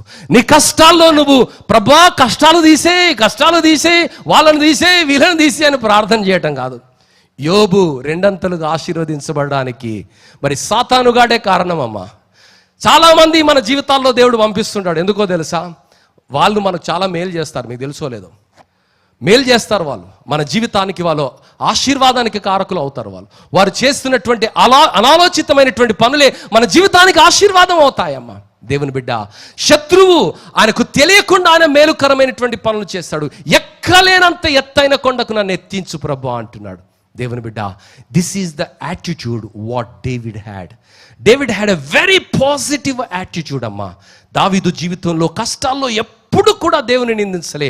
ఈ పరిస్థితులు ఎందుకు అని నిరుత్సాహంగా ఆయన మాట్లాడలే, కానీ ఆ పరిస్థితులన్నిటిలో కూడా దేవుడే నాకు ఆశ్రయము, దేవుడే నా కొండ, దేవుడే నా కోట, దేవుడే నా దుర్గము, దేవుడే నా శైలము, దేవుడే నన్ను కాపాడేవాడు, రక్షించేవాడు, నడిపించేవాడు అని దేవుని గురించి గొప్పగానే మాట్లాడాడు. కష్టంలో ప్రార్థన చేస్తాను, బైబిల్ కూడా చదువు, గుడికి కూడా రావు, ఫోన్ చేస్తే ఎత్తును కూడా ఎత్తవు కదా, అలుగుతావు, దేవుని మీద అలుగుతావు, చుట్టూ ఉన్న వాళ్ళ మీద అలుగుతావు, ఎవరితో మాట్లాడడానికి కూడా మౌనరత్వంలోనికి వెళ్తావు. కానీ దావీదుకి ఎన్ని కష్టాలు వచ్చినా, దావీదుకి ఎన్ని అవమానాలు వచ్చినా చిరునవ్వుతో దేవుని స్తుతిస్తున్నాడు, సితారాతో దేవుని స్తుతిస్తున్నాడు, దేవుని నామాన్ని ఆయన కీర్తిస్తున్నాడు. నువ్వు చేయగలవా? దేవుని బిడ్డ, శత్రువుల గురించి ఆయన మాట్లాడతాడు. శత్రువు లేనివాడు ఉన్నాడు ఎవడమ్మా? అంత గొప్ప నాయకునికి శత్రువులు ఉండరంటే ఉంటారు. శత్రువులు ఉన్నారు ఆయనకు. ఆ శత్రువుల గురించి ఆయన ఏం మాట్లాడుతున్నాడో తెలుసా? 37వ కీర్తన 1వ వచనం, చెడ్డవారిని చూసి వ్యసన పడకము, దుష్కార్యము చేయవారిని చూసి మత్సర పడకము, వారి గడ్డి వలనే త్వరగా ఎండిపోదురు, పచ్చని కూర వలనే వాడిపోదురు. యెహోవా యందు నమ్మికయుంచి ఏం చేయమంటున్నాడు? This is the secret of David success. మేలు చేసే గుణాన్ని నేర్చుకున్నాడు. దేవుని నుంచి మేలు అనుభవించాడు, మేలు చేసే గుణాన్ని ఆయన నేర్చుకున్నాడు. దేవుని బిడ్డ, ఈరోజు కీడు చేయటం మనం కాదు, మేలు చేయటం నేర్చుకోవాలి. కీడుకు ప్రతి కీడు చేయటం కాదు, కానీ మనల్ని దూషించిన వారిని, మనల్ని అవమానపరిచిన వారిని దీవించాలని, ఆశీర్వదించాలని, తద్వారా వారిపైన నిప్పులను కుప్పగాను పోస్తున్నామని దేవుని వాక్యం సెలవిస్తున్నది. Learn this principle of success. దేవుడు దావీదు జీవితాన్ని అంతగా ఆశీర్వదించడానికి, ఆయనను అంతగా హెచ్చించడానికి, నా హృదయానుసారుడని పిలవడానికి కారణం ఏమిటంటే, ఆయన జీవితంలో కష్టాల కొలిమి గుండా నడిపించాడు, కన్నీటి గుండా నడిపించాడు, అవమానాల గుండా నడిపించాడు. నిష్కారణంగా దావీదును చంపడానికి సౌలు చేయని ప్రయత్నం అంటూ లేదండి. మనం కలిస్తే దావీదును చూసి నా కుమారుడా అని మాట్లాడతాడు, కనిపిస్తే చంపనికి చూస్తాడు. ఎంత భయంకరం! అలాంటి వ్యక్తుల మధ్య దావీదును ఉంచాడు. దావీదును దేవుడు హెచ్చించాడు. మరి దావీదు అనుభవంతో ఏం మాట్లాడుతున్నాడు? చెడ్డవారిని చూసి మత్సరపడకు, దుష్కార్యం చేయు వారిని చూసి మత్సరపడకుమో, వారు గడ్డి వలనే త్వరగా ఎండిపోదురు. యెహోవా యందు నమ్మిక ఉంచి మేలు చేయము, దేశమందు నివసించి సత్యమును అనుసరించుము, యెహోవాను బట్టి సంతోషించుము, ఆయన నీ హృదయ వాంఛలను తీర్చును. దేవుని బిడ్డ, ఈరోజు ఇవి చేస్తే హృదయ వాంఛలు దేవుడు తీరుస్తాడు. ఆయన నామంలో ఏది అడిగినా ఇస్తాడంటే, తట్టుడి తీయబడును, వెతుకుడి దొరుకును అని చెప్పడం కాదు, ఆయన చిత్త ప్రకారం మనం బ్రతకడం కూడా నేర్చుకోవాలి. కష్టాల్లో, శ్రమల్లో, మరి కష్టాల కొలిమిలో బ్రతకడం నేర్చుకోవాలి. 34వ కీర్తనలో చూస్తే ఆయన మరొక మాటని, నేను ఎల్లప్పుడూ యెహోవాను సన్నుతించుదును, నిత్యము ఆయన కీర్తి నా నోటి నుండి. 4వ వచనం, నేను యెహోవా యొద్ద విచారణ చేయగా ఆయన నాకు ఉత్తరం ఇచ్చును, నాకు కలిగిన భయములన్నిటిలో నుండి ఆయన నన్ను తప్పించును. దేవుని బిడ్డ, మరి ఆయన జీవితాన్ని దేవుడు అంతగా ఆశీర్వదించడానికి 23వ కీర్తనలో మనం చూస్తున్నాం. ఏంటి? ఆయనను దేవుడు అంతగా ఆశీర్వదించడానికి కారణం ఏంటంటే, యెహోవా నా కాపరి, నాకు లేమి లేదు, పచ్చిక గల చోట్ల ఆయన నన్ను నడిపించు, శాంతికరమైన జలముల యొద్ద ఆయన నన్ను నడిపించుచున్నాడు, నా ప్రాణమునకు ఆయన సేద చేసి, నా శత్రువుల ఎదుట ఆయన నాకేం చేస్తాడట? భోజనం. ఇదండి కాన్ఫిడెన్స్, ఇదండి ధైర్యం, ఇదండి విశ్వాసం, ఇదండి భక్తి. అన్ని మంచుకున్నప్పుడు దేవా స్తోత్రం నాకు ఆత్రం అని చెప్పుకోవడం కాదు. ఏ పరిస్థితులు ఎదురైనా దేవుడు నాతో ఉన్నాడు, నా పక్షంగా ఉన్నాడు. ఎంతమంది మరి శత్రువులు నాకు వ్యతిరేకంగా మరి వారు యుద్ధం చేసినా వారు నా ఎదుట రాలిపోవటాన్ని నేను నా భౌతికమైన నేత్రాలతో చూస్తానని దావీదు అనుభవంతో మాట్లాడుతున్నాడు. దేవుని బిడ్డ, ఆ అనుభవాన్ని దావీదుకు మాత్రమే కాదు, ఆ అనుభవాన్ని యోసేపుకు మాత్రమే కాదు, ఆ అనుభవాన్ని మోషకు మాత్రమే కాదు, ఆ అనుభవాన్ని రుతుకు మాత్రమే కాదు, ఎస్తేరుకు మాత్రమే కాదు, ఈ తరములో నీకును, నీ కుటుంబానికి, నీ బిడ్డలకు ఇవ్వడానికి దేవుడు ఇష్టపడుతున్నాడు. అయితే ఓపికతో నీవు నిలబడగలుగుతున్నావా? ఓపికతో ఎదురు చూడగలుగుతున్నావా? ఓపికతో దేవుని మాటను నమ్మి అడుగు వేయగలుగుతున్నావా? నీవు అడుగులు వేస్తే ఎక్కలేనంత ఎత్తైన కొండకు దేవుడు నిన్ను లేవనెత్తుతాడు, నీ కుటుంబాన్ని లేవనెత్తుతాడు. సాధారణమైనటువంటి స్థితిలో దేవుడు నిన్ను ఉంచడు, కానీ అసాధారణమైన స్థితిలోనికి దేవుడు నిన్ను లేవనెత్తుతాడు.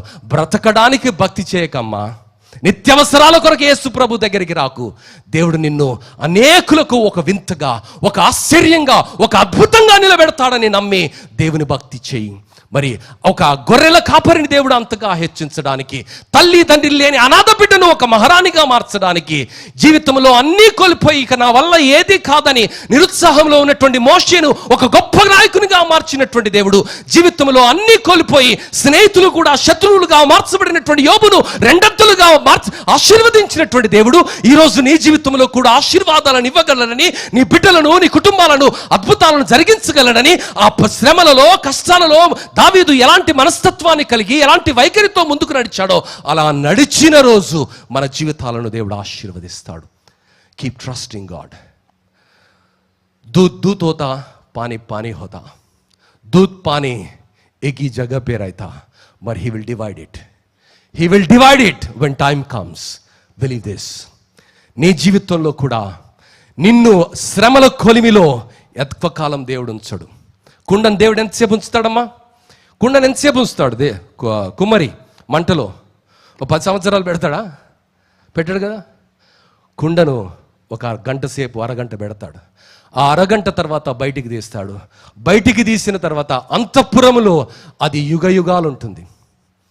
నీ జీవితాన్ని, నా జీవితాన్ని కూడా అలా శ్రమలు తాత్కాలికం, కష్టాలు తాత్కాలికం, అవమానం తాత్కాలికం, మరి ఆశీర్వాదం నిరంతరంగా తరతరాలకు ఉంటుంది. ఈరోజు ఏది కోరుకుంటున్నావు? శ్రమల్లో దేవుని నమ్మి దేవుని పక్షంగా నువ్వు నిలబడుతున్నావా? దేవుని వెంట అడుగులు వేస్తున్నావా? లేక ఎందుకు ప్రభా ఈ ఆలస్యం, ఎందుకు ప్రభా ఈ కాలవ్యాపన, ఎందుకు ప్రభా ఈ పరిస్థితి, రాజీ పడిపోతే సరిపోలే, జీవితంలో ఎవడు సొక్కం అని అనుకుంటే సరిపోలే అని సాతాను యొక్క మరి దేవోక్తులు వింటున్నావా? భయంకరమైనటువంటి అబద్ధాలు దేవోక్తిగా వినిపిస్తున్న సాతాను మాటను వింటున్నావా? ఆ రోజు మోషేకు అలాంటి నిరుత్సాహాన్ని ఇచ్చాడు, మరి ఆదాముకు అలాంటి నిరుత్సాహాన్ని ఇచ్చాడు. యోబు దగ్గరికి కూడా అలాంటి నిరుత్సాహాన్ని తీసుకుని వస్తే యోబు ఎక్కడా కూడా ఆయన రాజీ పడలేదు. కానీ తన యథార్థమైన జీవితాన్ని, తన నమ్మకమైన జీవితాన్ని, తన పవిత్రమైన జీవితాన్ని ఆయన ఎప్పుడూ వదులుకోలే. ఈరోజు నిన్ను భ్రమ పెట్టడానికి, నీ మనస్సును మరి ప్రభావితం చేయడానికి అనేక మార్గాలను సాతానుడు ఎన్నుకుంటాడు.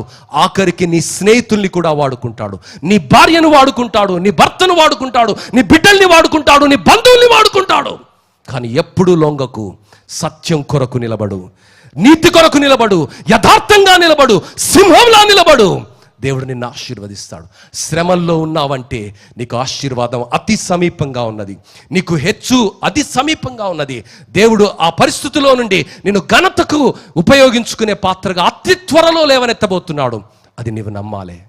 కానీ శ్రమల్లో కుంగిపోవటం కాదు, శ్రమల్లో కూలిపోవటం కాదు. కానీ దేవుని నమ్మి దావీదు వలె అడుగులు వేసి, దేవుడు మంచివాడని, దేవుడు అన్యాయస్తుడు కాదని, యథార్థవంతులకు మేలు చేసే దేవుడని, నీతిమంతుల పక్షంగా వాద్యమాడే దేవుడని రుచి చూసి ఎరిగి తినని ఆయన ఎలా తన తరములో పలికాడో, ఈ తరములో, ఈ సంఘములో, ఈ సమాజములో నిన్ను నన్ను నిలవబెట్టడానికి దేవుడు ఆశపడుతుండగా ఆ కృప కొరకు వేడుకుందాం. అలాంటి స్థితి దేవుడు దయచినగా. తల్లు వంచినట్లయితే ప్రార్థన చేసుకుందాం. అమ్మా, ఈరోజు శ్రమలు తాళలేకపోతున్నావా? అవమానం తాళలేకపోతున్నావా? ఆ వెలివేతను తాళలేకపోతున్నావా? నిన్ను ఒంటరిని చేశారా? నీ పక్షంగా ఎనలేని వివక్షత నువ్వు అనుభవిస్తున్నావా? వివక్షతలో ఒంటరి వాడవై నలిపివేయబడుతున్నావా? కన్నీళ్లు కారుస్తున్నావా? కళ్ళు తిరిగిపోతున్నాయా? ఆ మంటల్లో భయంకరమైనటువంటి ఉక్కిరి బిక్కిరి గుండా నీ వెళుతున్నావా? పర్వాలేదు, ఇంకా కొంచెం కాలం ఓపిక పట్టు. దేవుడు అద్భుతాన్ని జరిగిస్తాడు, దేవుడు ఆశ్చర్య కార్యాలను జరిగిస్తాడు. నీ నీతిని, నీ నమ్మకత్వాన్ని, నీ యథార్థతను ప్రపంచానికి ఆయన చూపిస్తాడు. నీ ఎడల తన సంకల్పాన్ని ఆయన జ్ఞాపకం చేసుకుంటాడు. దేవుని బిడ్డ, యోబు జీవితంలో ఆయన విసిగిపోలే, వేసారిపోలే, రాజీ పడలే. యోసేపు జీవితంలో విసిగిపోలే, వేసారిపోలే, రాజీ పడలే. మరి నా జీవితంలో విసిగిపోవద్దు, వేసారిపోవద్దు. కాలమే నీకు నాకు జవాబునిస్తుంది. కాలమే దేవుని సంకల్పాన్ని విశదీకరిస్తుంది. కాలమే నీ నీతిని, నీ యథార్థతను, నీ మంచితనాన్ని, నీ యొక్క చిత్తశుద్ధిని ప్రపంచానికి పరిచయం చేస్తుంది. రాజీ పడే జీవితము అసహ్యంగా ఉండే జీవితంగా మలచబడే రోజు రాబోతున్నది. నీవు జీవితంలో రాజీ పడకు. యోసేపు ఒంటరి అయినా నిలబడ్డాడు. ఎస్తేరు ఒంటరి అయినా అంతఃపురంలో తన చెలికత్తెలతో ఉపవాసం ఉండి నిలబడింది. రూతు ఒంటరి అయినా తన దేశము నుండి దేవుని నమ్ముకొని ఆమె తన ప్రజలతో నివసించడానికి వచ్చింది. యోబు ఒంటరి అయ్యాడు. తన భార్య అర్థం చేసుకోవటం లేదు, పరాణ స్నేహితులు అర్థం చేసుకోవటం లేదు. ఎవరికి చెప్పుకోవాలి? చెప్పుకోలేని పరిస్థితుల్లో, అవమానములో ఆయన ఒళ్ళంతా కురుపుల చేత, గాయాల చేత, భయంకరమైనటువంటి పరిస్థితిలో ఆయన బూడిదలో కూర్చున్నాడు. ఆ పరిస్థితిలో ఆయన స్నేహితులు ఆయన నిందిస్తున్నారు. అయినప్పటికీ దేవునిపై నిరీక్షణ వదిలిపెట్టలే. ఈరోజు నీ పరిస్థితి నాకు తెలియదమ్మా, నీ కుటుంబ పరిస్థితి నాకు తెలియదు. కానీ ఆ పరిస్థితిలో నమ్మటం నేర్చుకుందాం. నమ్ముట నీ వలనైతే నమ్మువానికి సమస్తము సాధ్యం అంటున్నాడు. అవును, దేవుడు యథార్థవంతుడని, దేవుడు మేలు చేసేవాడని, మంచివారి పక్షంగా మంచిని జరిగించేవాడని, మంచికి మంచి రోజులు ఇస్తానని, నీతి న్యాయాలను, యథార్థాలను జరిగిస్తాడని, అగ్నిగుండంలో నుండి విడిపిస్తాడని, సింహాల బోనులో నుండి విడిపిస్తాడని, ఆయన అద్భుతాలను జరిగించే దేవుడని నమ్ముతాము. ఆ విధంగా అడుగులు వేస్తాం. అలాంటి ఒక అద్భుతమైనటువంటి అనుభూతి గుండా, అనుభవం గుండా దేవుడు నిన్ను నడిపిస్తున్నాడు. ఇంకా కొంచెం కాలం ఓపిక పట్టు, అద్భుతాలను చూస్తావు. తర్వాత నువ్వు వెతికినా భక్తిహీనులు కనిపించరు. నీవు పార చూసినా భక్తిహీనులు కనిపించని ఒక అందమైన పరిస్థితిలోనికి దేవుడు నిన్ను నడిపిస్తాడు. నమ్ముతున్నావా? అది దేవుని మాట అని నీవు నమ్మితే స్తుతించి వంచిన తలను బట్టి దేవుని స్తుతించు. దేవుడు నీ జీవితంలో ఆ కార్యాన్ని అతి త్వరలో జరిగించబోతున్నాడు. ఎప్పుడు అని నాకు తెలియదు, ఎలా అన్నది నాకు అంతకన్నా తెలియదు, కానీ నమ్ము, అద్భుతాన్ని చూస్తావు. ఆ కృప మన్నైన మన జీవితాలలో కుమ్మరి అయిన దేవుడు కలిగించి ఆశీర్వదించి ఘనతకు వాడుకొనును గాక. పరలోకమందున్న మా మంచి తండ్రి, మీకు వందనాలు స్వామి. మా జీవితంలో కష్టాల కొలిమి గుండా మేము వెళుతున్నప్పుడు, శ్రమల వలయాల గుండా మేము వెళుతున్నప్పుడు, మంటలలో మేము కాల్చబడుతున్నప్పుడు, అవమానాలలో మేము పిండబడుతున్నప్పుడు ఎందుకు అని ప్రశ్నించటం కాదు, యెహోవా నా కాపరి, నాకు మేలు చేసేవాడు, నన్ను నడిపించేవాడు, ఆశీర్వదించేవాడు, నన్ను కాపాడేవాడు, నా తలను ఎత్తేవాడు, నేను ఎక్కలేనంత ఎత్తైన కొండపైకి నన్ను నడిపించేవాడని దావీదు వలె నమ్మడానికి మరి మాకు నేర్పించండి. యోసేపు జీవితంలో నలిగిపోతున్నాడు స్వామి, ఒక్కరు కూడా అతనికి బాసటగా లేరు, ఒంటరిగా నిలబడ్డాడు. రాజు కూడా ఆయనకు శత్రువైనటువంటి పరిస్థితి. ఆ పరిస్థితిలో ఆయన దేవుని ఎడల విశ్వాస్యతను విడిచిపెట్టని కారణాన్ని బట్టి ఆయనను గొప్ప స్థితిలోనికి అనతి కాలంలోనే నీవు హెచ్చించావు స్వామి. యోబును మర్చిపోలేదు నాయన, రూతును మర్చిపోలేదు నాయన, ఎస్తేరును మర్చిపోలేదు, మోషేను నువ్వు మర్చిపోలేదు, దావీదును మర్చిపోలేదు. మమ్మల్ని నువ్వు మర్చిపోతావా స్వామి? ఈరోజు వారి గురించి మేము చదువుతున్నామంటే వారు నిలబడ్డారయ్యా. ఈరోజు మా గురించి భవిష్యత్ తరాలు చదవాలి అంటే, చరిత్ర మమ్మల్ని జ్ఞాపకం ఉంచుకోవాలంటే, చరిత్రలో చిరస్మరమైనటువంటి నామాలుగా మేము నిలిచి ఉండాలి అంటే నిన్ను నమ్మాలి ప్రభా. పరిస్థితులు ఎంత కష్టంగా ఉన్నా, ఎంత జటిలంగా ఉన్నా, శత్రువు ఎంత బలమైనటువంటి వాడైనా నీ సంకల్పం ముందు ఓడిపోతాడని, నీ సంకల్పం ముందు సమాధి చేయబడుతుందని, నీ సంకల్పం ఎదుట కనుమరుగవుతారని నమ్మడానికి విశ్వాసాన్ని మాకు దయచేయండి. రాజీ పడటం కాదు, అనైక్యతతో రాజీ పడటం కాదు, అబద్ధంతో రాజీ పడడం కాదు, అన్యాయంతో రాజీ పడడం కాదు, అధర్మంతో రాజీ పడడం కాదు, కానీ నీతి కొరకు నిలబడడానికి, నిఖచ్చితంగా నిలబడడానికి, నీ బిడ్డలుగా నిలబడడానికి, యోధులుగా నిలబడడానికి నీ ధైర్యాన్ని మాకు దయచేయండి అయ్యా. ఇంత స్ఫూర్తికరమైనటువంటి విషయాలు నీ వాక్యంలో నీవు రాయించి ఉండగా అనేక సందర్భాలలో మేము రాజీ పడిపోతున్నాము. బ్రతకడానికి మార్గాలను వెతుకుతున్నాం, కానీ బ్రతికిస్తున్నది నీవని, బ్రతుకునిచ్చింది నీవని, రక్షణనిచ్చింది నీవని, నిన్ను మహిమపరిచే జీవితాన్ని ఎన్నుకోలేక విశ్వాసుల్ని అనేకుల్ని చూస్తున్నాం ప్రభా. అలాంటి పరిస్థితుల్లో నీ కొరకు మమ్మల్ని బ్రతికించండి. కష్టాల కొలిమిలో, కన్నీళ్ళ వలయములో కళ్ళు తిరుగుతున్నా, వేడిమి అధికమవుతున్నా, పొగలు కళ్ళకు కమ్ముతున్నా ప్రభా, పరిస్థితి ఏమైనా నీవున్నావని, నడిపిస్తావని, విడిపిస్తావని, ఆశీర్వదిస్తావని నీకు వందనాలు చెల్లిస్తూ ఆ కృప చేత అలంకరించమని, నీ దీవెన, నీ ఆశీర్వాదం మాపైన, మా బిడ్డలపైన, మా కుటుంబాలపైన, మా సంఘము పైన నిరంతరము దయచేయమని యేసు నామములో అడిగి వేడుకుంటున్నాము తండ్రి.